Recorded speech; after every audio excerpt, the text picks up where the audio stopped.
Hey everybody, welcome back to our neck of the woods. It is Sunday, Mother's Day, so I'd like to take this time real quick and to thank my mother personally and wish her a happy Mother's Day. Mom, if it wasn't for you, a lot of this wouldn't even be able to get done. Not that my dad doesn't help out too, but Mom, you're also a huge contributor in a big way. And again, I want to thank you from the bottom of my heart for everything that you've done to help Aaron and I get to this stage and everything that you do for us. And again, thank you. Happy Mother's Day. And also to my mother-in-law, again, happy Mother's Day to you too. Thank you for all that you do for us too. And again, I hope you guys have a wonderful day.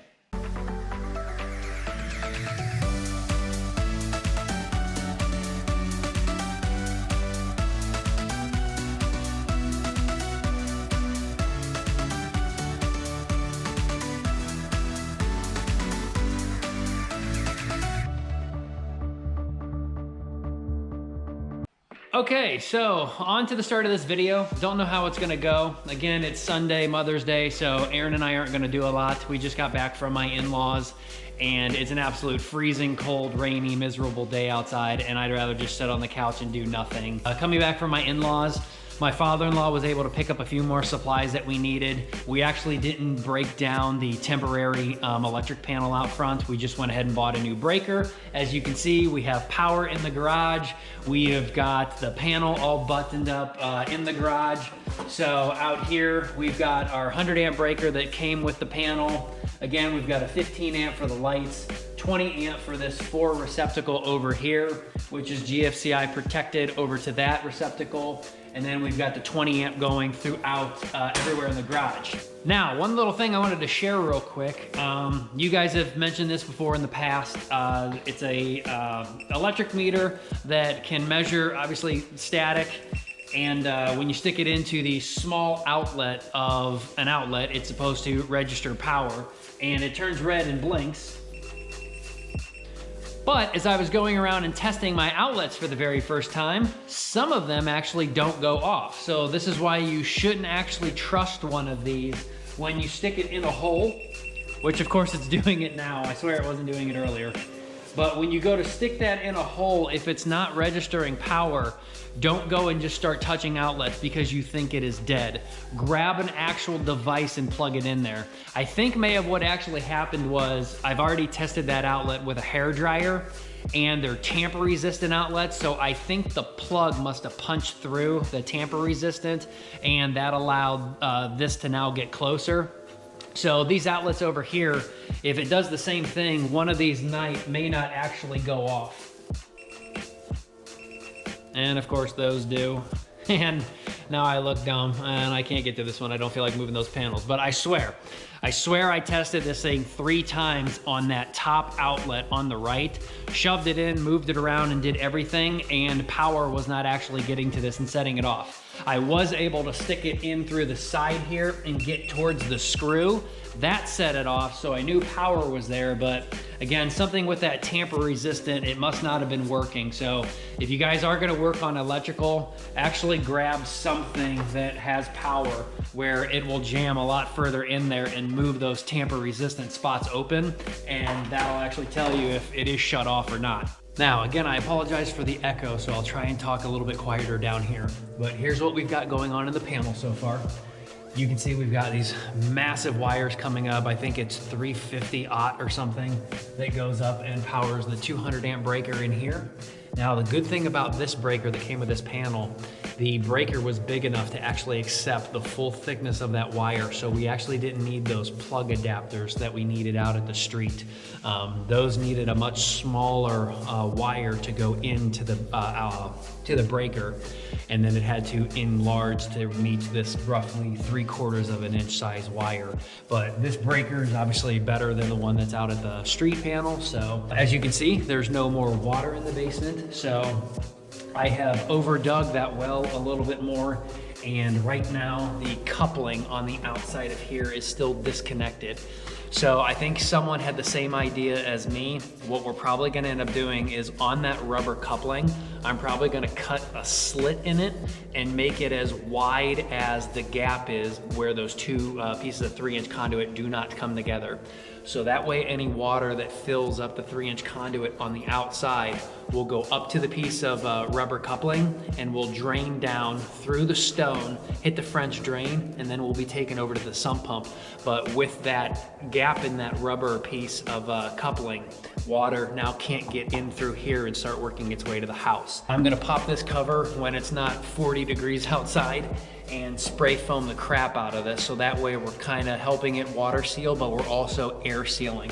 So we're not bringing freezing cold air in. Even if we do fill in that hole out there, we still need to worry about it being, you know, anywhere from 30 degrees or so out there below grade. We don't want this coming in with losing our air quality in here, because we want a very tight envelope, and we don't want air pumping in through here and coming up into this panel, because obviously that's not airtight up in here. So we'll air seal that later with spray foam and everything that we can. And then other than that, nothing special. I did have to pick up this grounding rod here. I still have to kind of bolt it to here because it's like pretty flimsy, but that attaches to our grounding rod going all the way down to the footer, which this copper grounding rod is, again, it is tied and clamped just like that to our footer rebar. And we've got number 5 rebar, 3 abreast, going all the way around the house, splitting this wall right here in the garage and around the garage too. So that's a heck of a lot of room or connection to have all 3 of those number 5s abreast. And then every so often we've got a piece of rebar zip tied going this way that was holding up the rebar, sitting on bricks. And then again, Randall, my concrete guy, he put 1 extra grounding rod over in that corner where he slammed it down into the ground before we poured the concrete and wire tied that to the rebar. And then this grounding rod over here, again, that's punching all the way down below the footers, tied to the footer rebar, and then it's coming up all the way through the floor. So we've got one heck of a grounding spot there. Even though that is code, my father-in-law still didn't think that was 100% needed, because we do have our normal disconnect out at the street. That whole panel and breaker out there is already grounded. So pretty much we're double grounded, even triple grounded on our footer. So each panel's grounded individually. And again, I think that's code anyway. So everything seems to be a little bit more redundant and kind of double, even tripling things. But hey, in the name of safety, I'll go ahead and do it. Again, per your guys' suggestion, and I was thinking about it already, is we do have a Eaton stage 2 or level 2 or something, I think it's called, or maybe a level 1. I got to go look at the box, but we did pick up a whole house surge protector. So that, I believe, will get mounted over here somewhere, and we'll punch through a knockout. There's 4 wires on it. I have not read the directions. I'll probably just let my father-in-law hook it up. That needs hooked up to its own 30 amp breaker, but in case of a lightning strike close by or whatever, we will have this entire panel surge protected. But in the words of my father-in-law, if this house ever got a direct lightning strike and it went all throughout this house, I really don't think a $125 surge protector is really going to help anything. If it wants to fry a system with enough lightning, it's going to. Now, back upstairs. One other thing I wanted to mention about the electric is we do want to make the electrical runs here as easy as possible. So what we decided to do is, in this corner of what would be the dining room, there will be no shelves over on this side, like our last cabinet or so, I think, stops right here on this arrow. So as this stops right here and our table sitting right here, there's nothing really gonna go over in this corner. So what we decided to do is, where we've got this hole drilled right now, where this 10 gauge is coming up through, we're actually gonna build a chase. So we'll go ahead and attach a 2x4 right here on this piece of strapping. We'll go ahead and attach one over here too, and we'll basically just build a box. And that's roughly 8, 9, 10, that's probably 12 inches right there. So we'll have a 12-inch by 12-inch box sitting right there. We'll drill a massive hole in through that box, and I mean, I can make it 3-4 inches wide if I want. And every single wire in this house is going to be coming up right through there. So The reason why that is because where that piece of plywood is up against the wall, the ICF wall down into the basement, it's sitting straight up against the LVL ledgers down there. If we wanted to make it like super clean and have them come up here, we would have had to have dug out the ICF, come up behind the LVL, and then popped back out to be able to punch up like through the subfloor here. And that wouldn't be possible. You'd have to dig out too much foam. It'd be too much of a pain in the butt. We're gonna have every wire come out of the top of that electrical box down there. We're gonna attach them to the plywood with some clips as they kind of come up over, and then they're all gonna shoot up and come up here through this chase. That chase on the inside will never be seen. It'll be drywalled in. It'll be messy as can be. And then every wire can go up in there and punch up and go out throughout the entire house, either through the ceiling. The rest of this video this week will probably be just that. It'll probably be start chainsawing some of the wall back here for receptacles, start running some wire. And unfortunately, I think this is gonna be in a very, very expensive part. And right now, whether it be 12-2, 14-3, or 14-2 wire, prices are through the roof. I remember when the yellow 12-2 that we used out in the garage was $40 or so a roll. And now at some places, like in some parts of the country, like at different Home Depots, it's up to as much as $180 a roll. My Home Depot yesterday was $166 a roll. And again, that is up from like 30 or 40 bucks. This is just insane. We may not even be able to finish this house by the time we run out of money because materials and everything are just getting absolutely ridiculous. It's insane. It's not fair. Again, I'm gonna see you guys tomorrow and see what we can get done, and hopefully it'll be electric, and then we'll go from there. So hang tight and we'll be back tomorrow. All right, everybody, welcome back for another day. So right now we're gonna plan on where all of our switches are gonna go. That's gonna be the easiest thing to knock out since we already got our walls installed and we don't have to do any cutting into the ICF.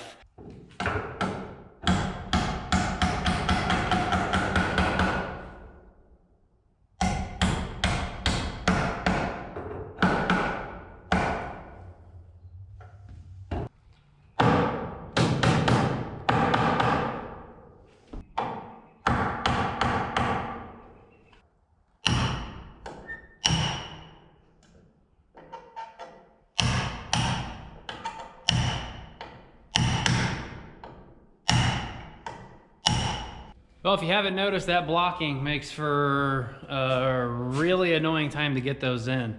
The single gangs aren't a problem. Those nails are being punched in like through here and here on the side, which isn't a problem to get your hammer up into. But with the nails kind of recessed back in there, this upper nub not allowing the box to get as high as the single gangs are. As you can see, that's a lot taller. This has to sit a lot lower because of this blocking. And then to try and get there at an angle, that is a huge pain in the butt. Either you have to get rid of the blocking or kind of use something else to get in there with a little bit of like a penetration thing. I'm just using like an extension to get into that nail to get it a little bit easier. But I think we've got 2 more to do for the office and in here. And then I think we'll start cutting some ICF and putting some stuff into the walls.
All right, everybody, it's almost 1 a.m. I'm tired. I don't feel like I got too much done today, but at least I've ran out of material and I've got at least this back wall going. So as you can see down through here, we've got our chase hole all plumbed out, ready to go.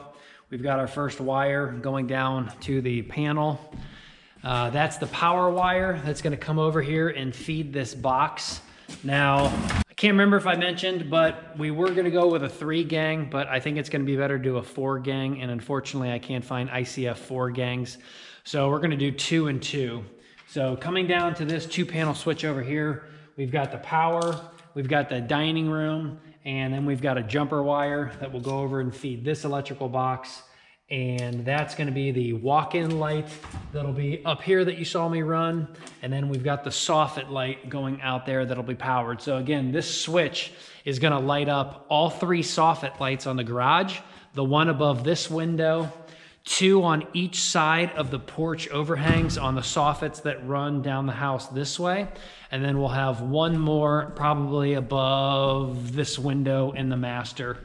So we can light up the entire back of the property, the front of the property with the soffits, and that should be good to go. The only other thing that I have to do is cut 1 more run in the ICF because I'm trying to go by code, and that's keeping 2 wires per like kind of run.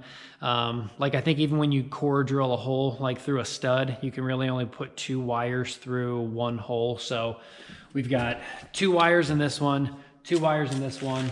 We'll run 1 more here, and that will go to like outside sconce lights that we'll put up in the corner of the sliding glass door on this side and on that side, or whatever Erin wants to do. If she doesn't want lights on the outside of this door here for the sliding glass, we can run a single one up on the inside of the scissor trusses, so whatever. But we got to just run 1 more wire up and out for the 4th switch, and that'll turn on the porch, whatever, so we don't have to light up every single soffit light. If we need to turn on light to go outside, you can just turn on a single one or 2 soffits. So that is 1 run done. I don't think I'm gonna put anything else on the power switch. You know what, I think I probably will. Running up that 2nd wire there, up through this this 3rd run here, I will probably run up a wire to go ahead and feed this 2-gang over here. So that will be lighting up the office, and this switch here again will also control the light for your walk-in. So as you're leaving the office, you can turn the walk-in light here, or if you're coming in from the outside, you can turn on the walk-in light here. So that wire going from up there to down there though, that'll have to be a 14-3. So there's 4 wires on there because it's gonna be a 3-way switch. And that gives us how many then? That gives us at least 11 fixtures total. So that'll be 7 soffits, possibly 2 more or 1 outside of here. So 7, 8, 9, maybe 10. Dining is 11, office is 12. So that may be, that's probably more than fine since all of these lights are probably going to be LED, but we want to keep it somewhere around 10 to 11 or 10 to 12 outlets, or 10 to 12 individual lights, just so we don't overpower anything or upset the county. But I'll run that by my father-in-law 1 more time, because after you run over here to this switch for the office, I'm not really sure where else we can go from there, except, we do have 1 more switch. The switch here in the office will be powered on this wall over here, and it will be powered right here. So when you're entering the office from the bedroom, you've got a switch for the office, and then you've got 1 over there. Kind of redundant since this is such a small area, but I guarantee they're gonna make us do it for safety, because again, as soon as you leave here, you don't wanna walk 7.5 feet over to here and find a switch for the office. You can just walk right outside of the bedroom door and flick the office on, come over here and flick on the hall light and light all this up. So that again would only be 1, 2, 3, 4, 5, 6, 7. That would only be 7 switches, but we're still again looking at least 11 or 12 actual fixtures. So I think that's more than enough for a 15 amp circuit, especially if someone in the future were to change out all the LEDs for incandescents. I think 12 is actually a little bit too much for 15 amps. But let me go down to the basement real quick, show you guys one more thing, and then I am headed off to bed. So I'm jumping in on this video real quick because I've learned a few things along the way while I've been editing and kind of trying to look up code and what's best practice and stuff. So a few things that I've learned real quick. On a 15 amp circuit for lighting, you can really have up to almost 30 light bulbs if they're regular incandescent, because the incandescents are pulling about 0.5 amps. Which means you can have up to 30 bulbs. And if we're talking about LED, they're only drawing like 1/12 of an amp, which means you can have up to like 180 bulbs on one 15 amp breaker. Now again, regardless, I still want to break the rooms up appropriately. That way, if I ever need to work on a room, I'm not shutting the entire house down. So we're still going to be setting everything up for like the bedroom, and the closet is going to be on a breaker, bathroom on its own, kind of the living room, and then the kitchen and pantry and stuff like that. I'll split those up later down the road, but just wanted to update you on that real quick, that you can 100% definitely have more than like 7 switches or like just like 12 light bulbs on one 15 amp circuit. The other thing that I edited out of the video is I said that I was going to wire up the bathroom and feed the lights off of a GCFI outlet, but apparently you can't do that anymore. Bathrooms need to have 2 circuits on them. So pretty much you need to have what we're doing for the entire house. You're going to have your outlets on one circuit and you're going to have your lights on another. And obviously all of the outlets in the bathroom have to be GCFI protected, but I am not comfortable with leaving lights not GCFI protected. Obviously everything in the house has to be an arc fault breaker, but what I think I'm going to do there is actually spend that extra $10 and buy 2 special breakers like we have out here in the garage. Therefore, the half bath and the master bath will actually be on a GCFI and arc fault breaker down in the basement. But then in the bathrooms themselves, again, probably redundant to put GCFI outlets, but I don't want the inspector to be like, well, wait a second, there's no GCFI outlets in this bathroom. And then me to try and convince him that, no, the breaker will work because it's GCFI.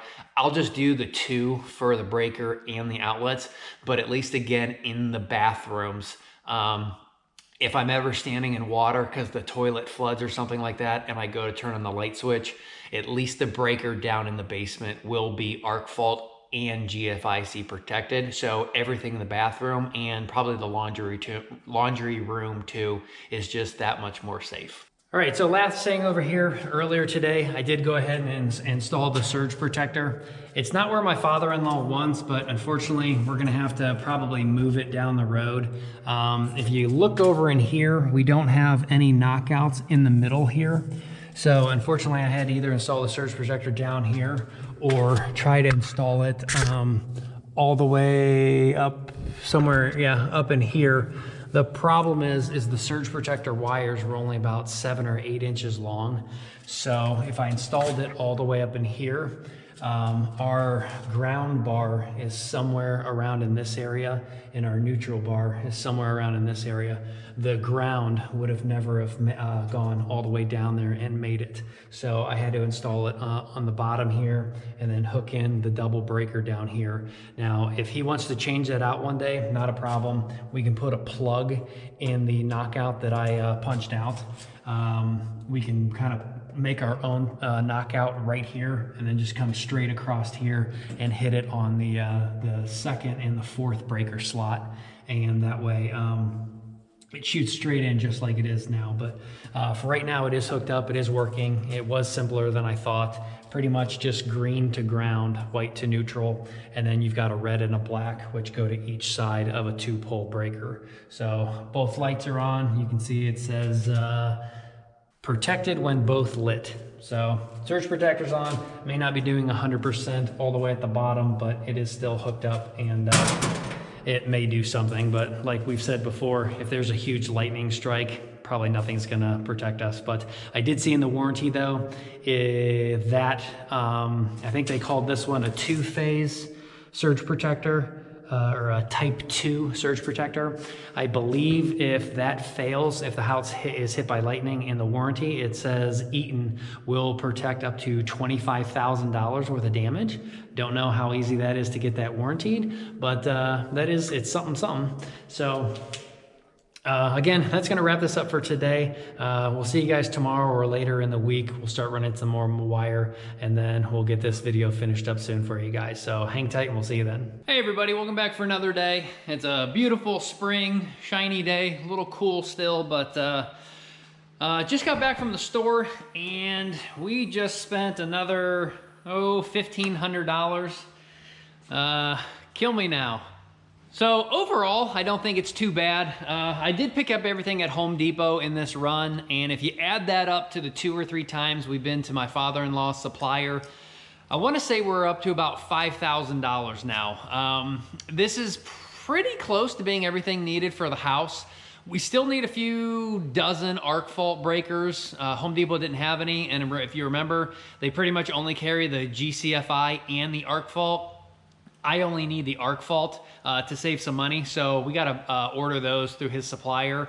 But I did jump on a few things. For example, the 12-2 wire for all the 20 amp circuits and outlets.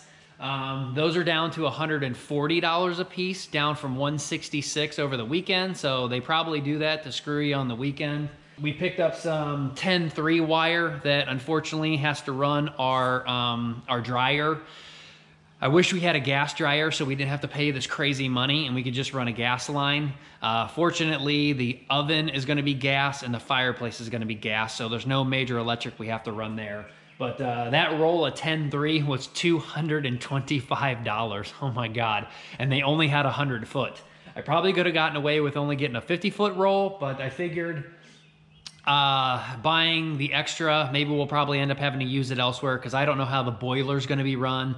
I don't know how the well is going to be run. I don't know if I'm paying the well guys, paying them for their wire to go all the way down, because that pump down in the well is 240 volt, probably 30 or 50 amp or something. So that's going to have to be discuss with them if I need that extra wire. But if I don't end up using that, I'm not going to run it today.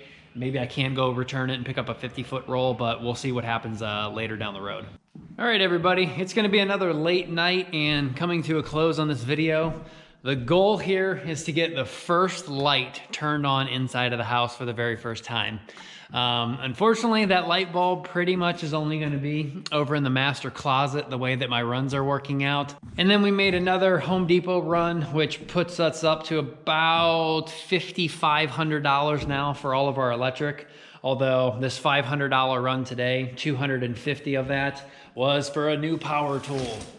So we went with this tiny little M12 powered fuel saw. It only weighs 4 pounds as opposed to some of the cheaper ones out there that were like 6 pounds or so. But they didn't have a battery with it. They didn't have a charger with it. So I just spent a little bit more money, maybe like $100 more to save 2 pounds on a saw. And that kit comes with everything. And that'll be nice when Erin likes to go outside and do yard work. Obviously, she doesn't want to power up a big 20-inch steel gas-powered chainsaw. This guy here, battery-powered. It's only got a 8-inch blade on it, so she can totally just go out there and cut some sticks and leaves and not have to worry about anything. That should be super easy for her to use. But the other $250 or so was just starting to pick out some of our lighting here that we went with the Halo series, which is the same lights that we have on the outside soffits. I got a little bit of everything here. We've got some recessed 6 inches where you can see the light bulb is not flat with the outside of the housing. We've got some gimbals that can turn and move since we've got scissor trusses. We've got 100% flat, like on this 6-inch here. And of course that all changes the power output. The 6 inches are a little bit more power than the 4. The flat's a little bit more power than the recessed. The gimbals are kind of in between, but we're going to test a little bit about kind of everything. We're going to test, obviously, we only need one light in the laundry room, the mud room, one light in the closet. We're putting a light above the shower. So you're not just relying on the vanity lights to light up the master bath. There'll be a designated one right above your head. And then we don't have the rest. So we need chandeliers in the dining room and above the island and the front door. And I think in the bedroom, we're doing a light and fan combo. So we don't have anything picked out yet. That'll probably be down the road, but I probably am gonna wire up some of these just so we have lighting in here. So we're not just worried about these ones on the floor, you know, shining light everywhere. What I'm probably gonna do tonight here to end this video up again is I'll probably get some of that 5/8 drywall out in the garage, span it 2 feet, maybe a foot wide. So that way I can screw it up to the trusses and that'll pretend to be the drywall ceiling so we can get kind of a location and a look how it will be. I'll go ahead and cut the 6-inch or 4-inch hole. Wire it up because all of these lights, they're very, I want to say user friendly. You do not need these housings here. Everything is kind of self-contained within the light. They're also approved for insulation, so they're not going to catch anything on fire up in your attic. They all have these fancy little quick connects, so you just strip your wire back a little bit and jam them in there and then close your cover up. So they're super, super, super nice to install. And then they have the spring-loaded like winglets on them that once you drill the hole up into the drywall, you bring back the spring-loaded winglets, push the light up, and then they unspring and hold it into the drywall. So there's no extra mounting fixtures or anything that's needed. And most of these say that they are approved for like in a shower. So like this one right here says it's a shower light. So obviously you're not spraying water directly on it, but you can put it right above where you're showering. And if mist or steam goes up in there, it's a plastic housing inside with the LED bulb being safe and secure that you will not get shocked or fry anything out. So that is super awesome. Now, one little quick thing though, for me wiring my own house, we've got a 42 breaker panel in the basement. I know most people will try and do as much as they can to save on wiring, to save on the breakers and stuff like that, but I am wiring this house up pretty much almost room specific, and I am separating my lights from my outlets. So that way, if we blow an outlet or pop a breaker, I don't lose my lighting. And I know in most houses, in most cases, at least in my history and my past, you plug a vacuum cleaner in a master bath, let's say, or in the bedroom, and the bedroom's connected to the bathroom, let's say, and there's a hair dryer going, etc., and you pop it, everything turns off. I don't want that in my house. So all of my outlets are gonna be powered by 20 amp circuits or breakers.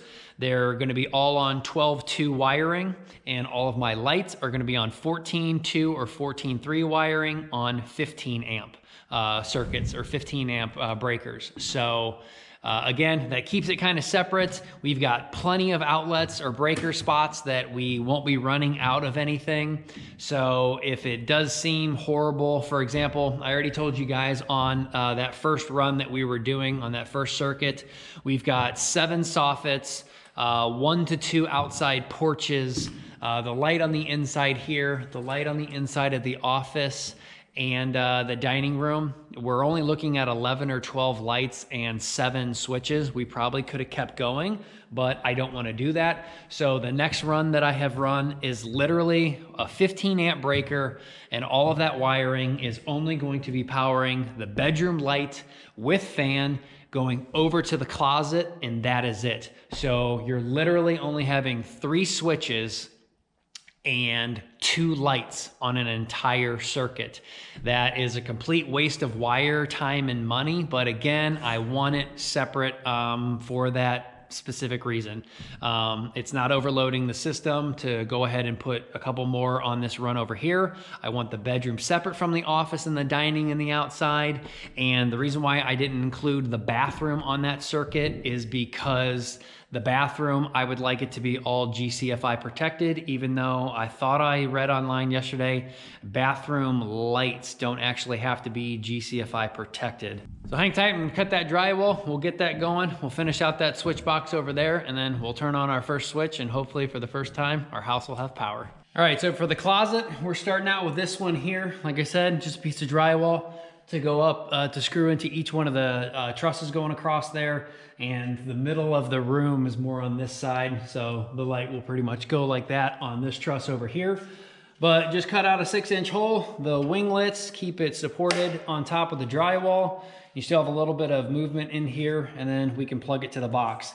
The only thing in the future, I'm gonna have to figure out, how are we gonna air seal this?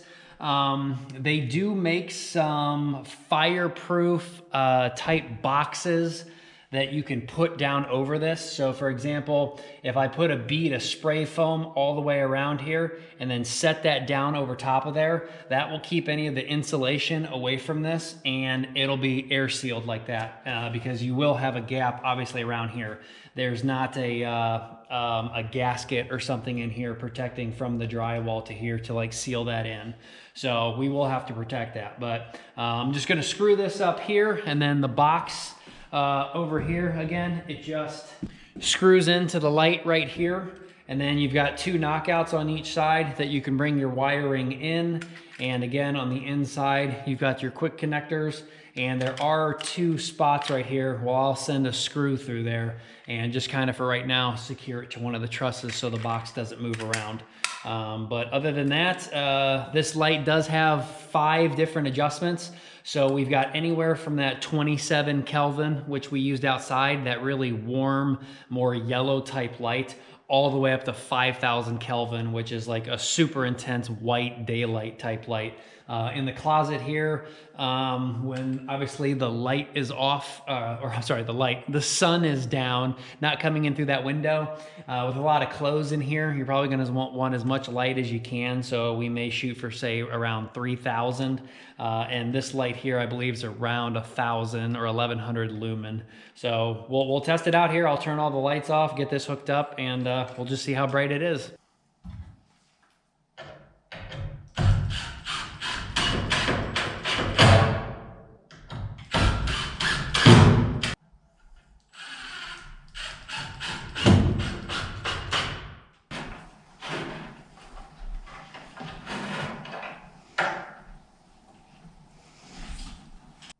Okay, pretty simple. Only a couple of minutes per light. We've got it going in through one of these connectors that holds the wire shut. Black to black, white to white, ground to ground. You can see the connectors are holding the light up. We've got the connection there. Right now I've got it set to the 2700 Kelvin. So we're gonna button this box up, and I do have it screwed right there into the truss for right now. So box can't go anywhere. And then again, I may move the box, or if this light doesn't get set exactly right here, we'll move it one way or another so we can get one of those fixtures to sit over top of here so we can spray foam it down. And then worst case scenario, if the fixture like this right here, if it ever breaks, if I push my hand up in here, I might be able to like break the seal of the spray foam. Obviously I'll be able to replace the light bulb at any point in time just by pulling that down back through the ceiling, and it will be held within that little container thing. But this will just give me a problem if this ever breaks somehow, that I'll have to either come up in the attic or break the seal again to get access to the box from the 6-inch hole to go over here to take the screw out and replace all this. But hopefully that will never happen, and only if the light ever goes out, that will be the only thing that ever breaks. All right, everybody, moment of truth. Right now I just have it hooked up horribly. We're grounded out, and we've got our arc fault breaker, our load neutral, and our load power connected to the breaker. Right now the panel is completely hot, so we're gonna flip this on for the first time.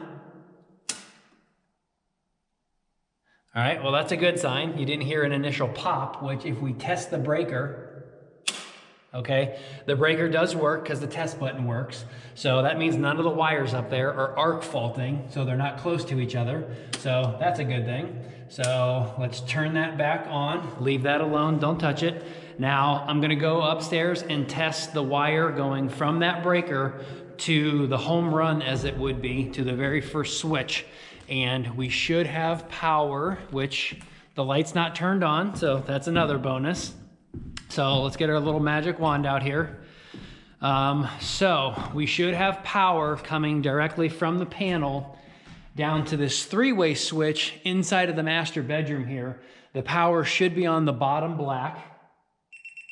Perfect. That's a constant power, so that should be good. And if we test the upper black, that is not turned on because the switch is in the off position. But now this red switch, or this red wire over here, which is going to feed that other switch over there for the three-way, that should be hot, yes. So we're good there. So now when I flick that switch on, if we come up here, we should have power, I think, constantly to one of these, to the red maybe.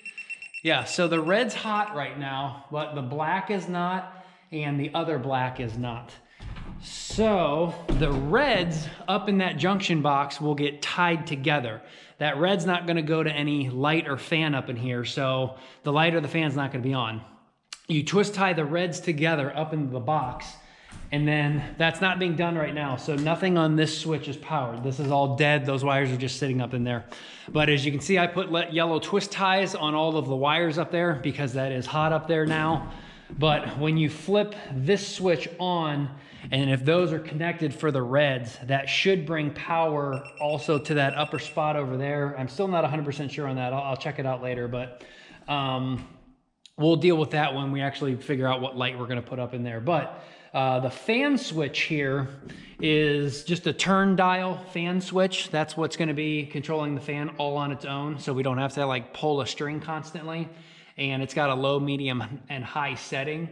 So one of these black wires should be fan on. So yeah, that should be this one. This one here should be fan on, so it's dead. But that is being jumped directly from the bottom black over to the fan switch, so it has constant power ready to go. And only one of those is on, so we're good there.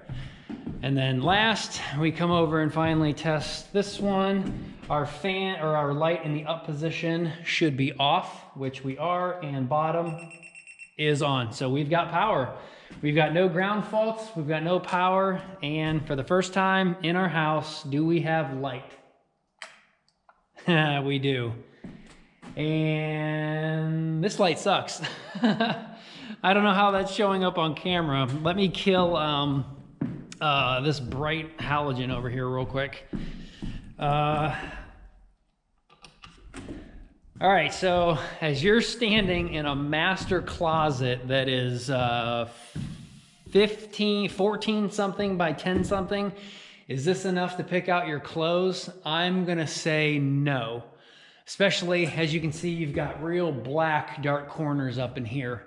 Erin was thinking about putting some sort of drop chandelier type thing in here, which she may be right, because with it being flat on the ceiling like that, you're gonna have these massive dark spots up in the corners, which, I mean, it's nighttime when you're in the closet. Is that really a big deal? I don't know. But that's the most powerful one that I have. That's a little over 1,000, almost 1,100 lumen.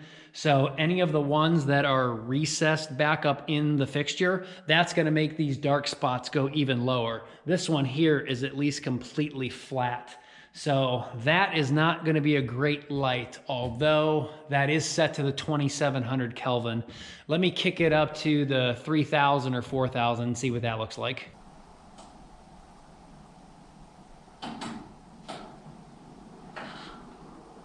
Yeah, so turning the color does not really intensify the light in here.